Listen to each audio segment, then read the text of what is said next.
Kumusta mga kasalagsik? Dahil sa laki ng bansang Australia ay napakaraming kakaibang mga bagay ang posible nating madiskubre at matuklasan dito na talaga namang gugulat at magpapamangha sa marami sa atin. Kaya mula sa dalampasigan na napupuno ng shells, kaysa buhangin, hanggang sa jolen ng demonyo ay pag-usapan natin ang 10 kakaibang bagay na natagpuan sa Australia. Kaya kung handa ka nang malaman ng mga ito ay simulan na natin. Number 10, Shell Beach. Kung nagsasawa na kayo sa mga dagat sa ating bansa ay baka matipuhan ninyong bisitahin ang Shell Beach sa bansang Australia dahil sa kakaiba nitong itsura kung saan kaysa buhangin ng nasa dalampasigan ay mga shells ang matatagpuan mo dito. Walang buhangin sa Shell Beach kaya't imposible kang gumawa ng mga sandcastles o kaya iba ng iyong katawan pero maaari ka naman mangolekta ng magaganda at nakamamanghang mga shells na pwede mong gawing souvenir sa iyong pag-uwi. Hindi din masyadong maalon ng dagat sa Shell Beach kaya't hindi delikadong lumungoy dito at mag-snorkel kaya't dapat talaga itong maging destinasyon kung sakaling mapagdesisyonan ninyong pumunta sa Australia. Ops, nagsisimula pa lang tayo. Bago tayo magpatuloy, isang mabilisang paalala lang. Na kapag pinindot mo ang subscribe button at nahit ang like, ay siguradong suswertehin ka sa araw na ito. Try mo, wala namang mawawala. Number 9, kakaibang talon.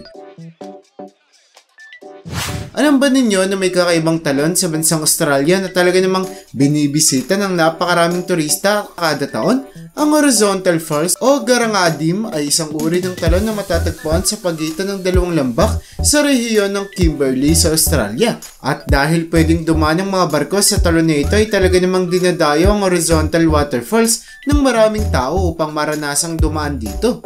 Ngunit dapat ninyong malaman na sobrang delikado ng tubig sa talon na ito dahil sa tuwing nagbabago ang direksyon ng water current ay nag-iiba-iba din ang direksyon ng tubig ng talon kung saan posible pa itong umabot sa 13 talampakan ng taas. Kaya't kung nanaising maranasan ang nakaka-excite na pagtawid sa pagitan ng Horizontal Falls ay dapat ninyong bisitahin ng bansang Australia kung saan ito matatagpuan.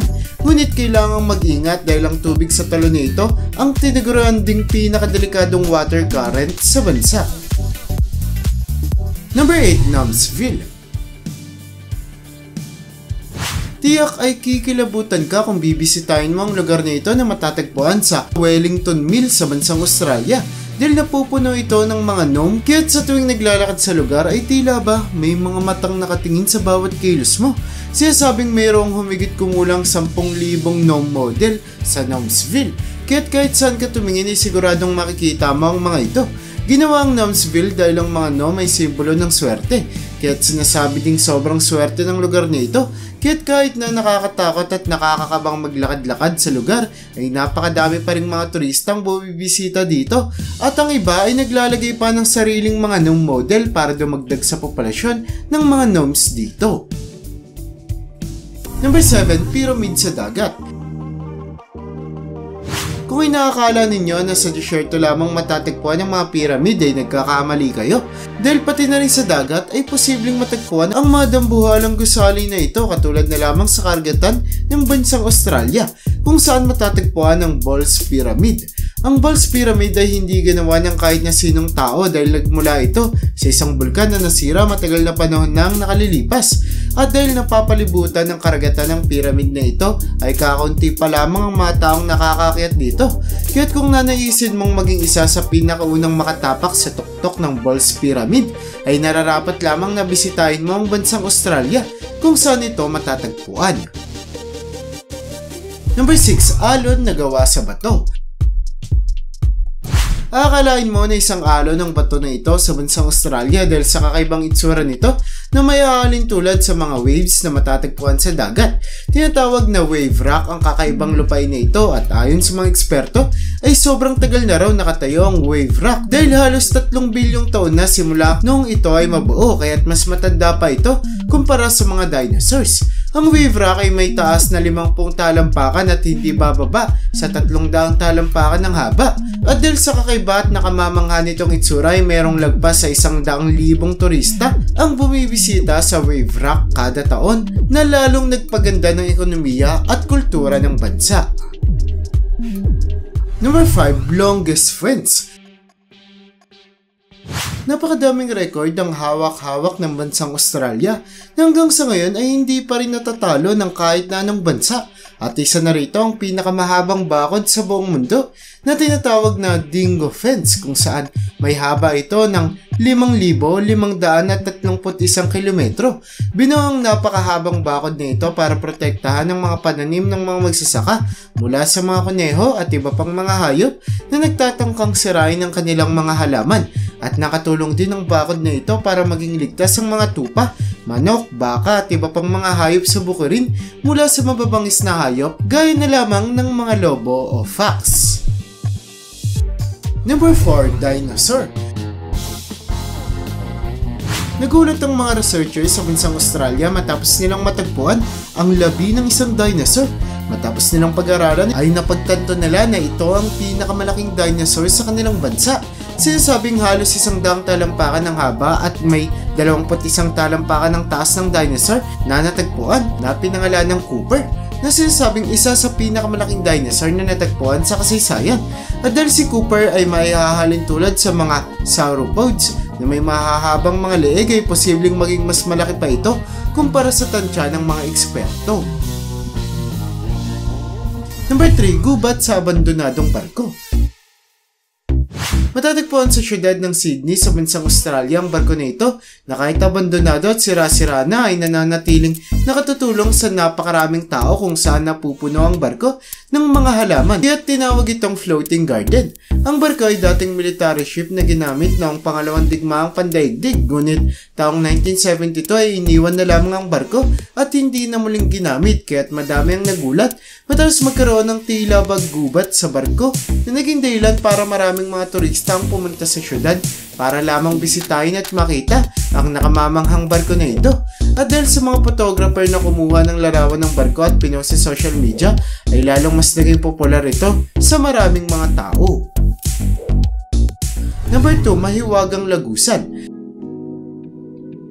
Talaga namang aakalain mong pumasok ka sa lagusan papunta sa ibang dimensyon kung bibisitahin mo ang Glowworm Tunnel sa New South Wales sa bansang Australia, kung saan naninirahan dito ang napakadaming mga lightning bugs o mga alitaptap kasama ang mga larvae ng isang uri ng lamok na tinatawag na Fungus gnat, na nagiging dahilan para magliwanag ang mga kisame at dingding ng lagusan na ito. Kaya't kahit na abandonado at hindi na ginagamit ang tunnel para maging daanan ng mga sasakyan, ay napakadami pa ring mga turista ang pumupunta at pumapasok dito upang makita ang mga napakagandang liwanag mula sa mga insekto.